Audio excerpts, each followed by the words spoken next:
Hello, welcome to Anselm Griffin's occasional series in YouTube tutorials featuring mainly Matlab but also some Excel. So we have an Excel sheet here in front of us which we've seen already, and this is for the various sales orders. So we've taken column C, and I know we've already analysed this in Excel, but we're going to try and utilise some of the commands that we've used in the Excel sheet in Matlab. Okay, so I can shut that down. So just before I shut down, what we've done is I've taken column C, the order amount. So I've taken from C2 down to C86. I've saved that as a file, and we're going to look at the statistical properties of column C in Matlab. So I can shut that down.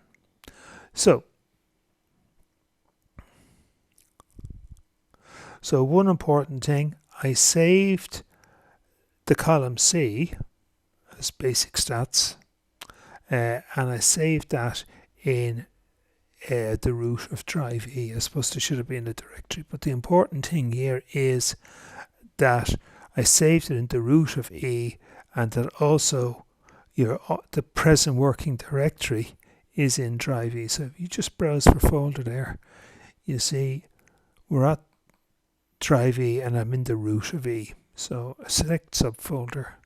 So when I read in line 7, I'm in the correct folder, and that will be read in. So I here on line 7, I'm looking at that Excel file which I call basic stats. Go to sheet 1 and read in the value C2 to C86. I just did a little who's here. When I run it, I'll explain what the who's does. On line 9, I got the median. On line 10, I got the mode. On line 11, I got the average. On line 12, I got the standard deviation. So I'm not going to, the commands there are fairly obvious. On line 16 onwards, so I wanted to get the second largest to second smallest. I sorted the file, I sorted the variable my data, and then the second largest is the second from the end minus 1, and the second smallest is the second, entry 2. So entry 1 will be the smallest, entry 2 is the second smallest, entry end is the largest, and entry end minus 1 is the second largest. Get the maximum value, get the minimum value, get the range, which is the largest minus the smallest, get the kurtosis, get the skewness, get the count, how many entries are there from C2 to C86, get the lower quartile. The Matlab command is PRCTILE, the 25 there is the 25th percentile, which is the lower quartile, and there's the upper quartile. We'll see that the answers we got for the kurtosis, the skewness, the percentile 25% and the 75% are slightly different to the Excel answers, but this is just different ways of doing things, and we can argue about which is right and which is wrong. All we're doing today is just giving you the simple commands. On line 28 to 37, I printed it out.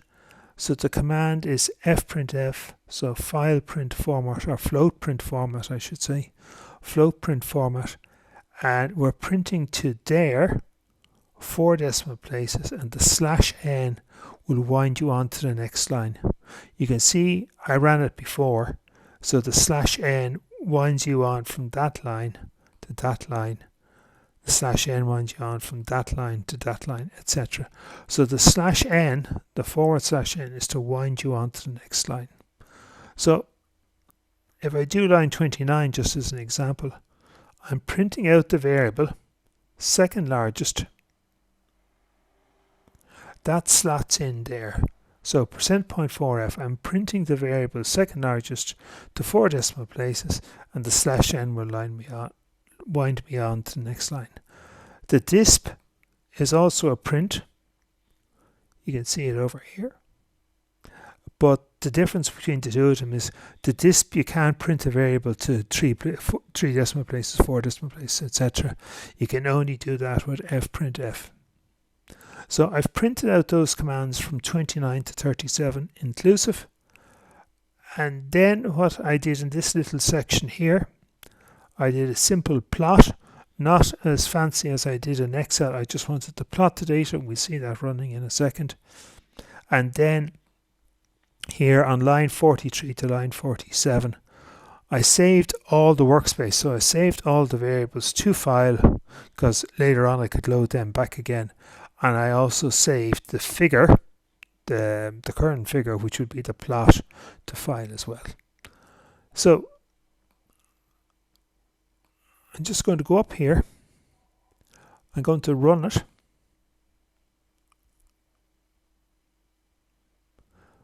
I'm just going to maximize my screen here. So that's all the data printed out. I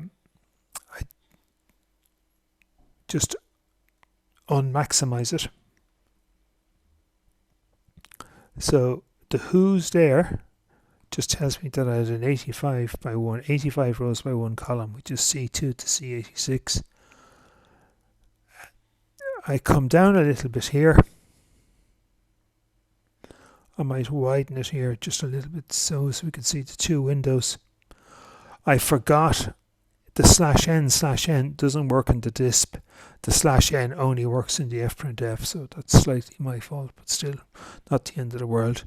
And there we have it. The second largest value is second largest, and that would be correct to 4 decimal places. Why 4 decimal places? Because I said %.4f.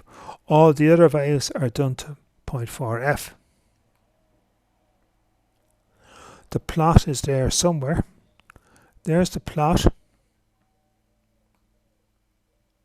Okay, and the reason I did that was I wanted to show the students how to do a title, simple plot of data, the Y label, order amount in euros, and the X label is just record 1, record 2, record 3, etc. Line 45 would save to the present working directory, which is the root of E, all the variables, and it will also save the figure. So if I just do here, dir, so that's for directory, anything.mat. So there it is. There's only one .mat file, and that .mat file would contain all the variables. And you can see here I named it the day I've created this video, which is June 7, 2019. And there will also be, if I just do a little directory here, of all the PNGs.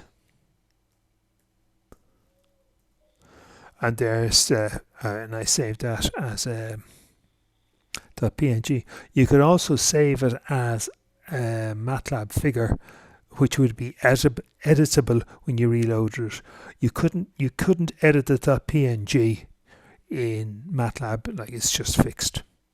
Okay, so hope that helps, Alyssa, and this is just a brief introduction, and thanks very much for listening.